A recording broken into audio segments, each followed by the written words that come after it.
இன்றைய வேதவசனம் ஆபக்கூக் 3:18.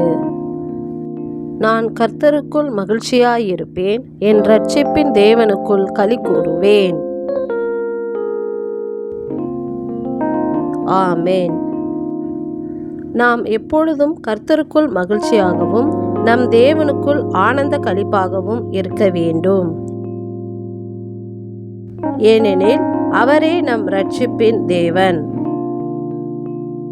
அன்றியும் ஆண்டவராகிய கர்த்தர் என் பெலன், அவர் என் கால்களை மான் கால்களைப் போல் ஆக்கி உயரமான ஸ்தலங்களில் என்னை நடக்க பண்ணுவார் என்ற வார்த்தையின்படி அவரே நம் பெலன். அன்றியும் அவர் நம் கால்களின் கொழும்புகளை மான் கால்கள் போல உறுதியாக்கி உயரமான இடங்களில் நிற்க பலன் தருகிறவர்.